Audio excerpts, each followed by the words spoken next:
Tiniyak ng National Irrigation Administration Cordillera na magagamit na ng mga magsasaka ang inaabangang Marimay Small Reservoir Irrigation Project. At hindi lang pagsasaka ang matutugunan nito, kundi maging turismo at karagdagang enerhiya. Si Breves Bulsao sa sentro ng balita. Ipinagmalaki ng National Irrigation Administration Cordillera na matatapos na ngayong taon ang konstruksyon ng Marimay Small Reservoir Irrigation Project sa Flora Apayao matapos ang 16 na taong pagpupundo ng pamahalaan sa proyekto. Ang multi-year project ay may kabuuang pondo na higit 650 million pesos.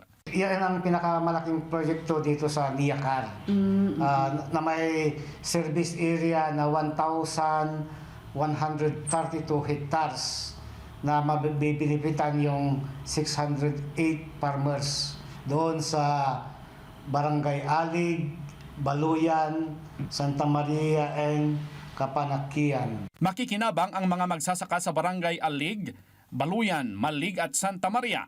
Maliban sa irigasyon, inaasahan ding magbubukas ito ng pagkakataon para sa hydropower, aquaculture at turismo. Inaasahan ding dadalo si Pangulong Ferdinand R. Marcos Jr. sa inaugurasyon ng proyekto. Samantala, inihayag ng National Irrigation Administration Cordillera na natapos na rin nito ang 89 na proyektong irigasyon sa rehiyon noong Hunyo. Marami kaming natapos na solar irrigation project. Mas maganda yun kasi ngayong El Nino, yun ang ginagamit natin doon sa mga till-in area. Sa katatapos na State of the Nation address ni Pangulong Ferdinand R. Marcos Jr., ipinagmalaki niya ang proyektong patubig ng pamahalaan sa buong bansa na nakatulong sa mga magsasaka. Dala ito ng malakas na buhos ng suporta sa sektor, ang gumaganda at lumalawak na sakop ng infrastruktura at sistema ng irigasyon at tumataas na antas ng mekanizasyon. Breves Bulsao para sa Bayan.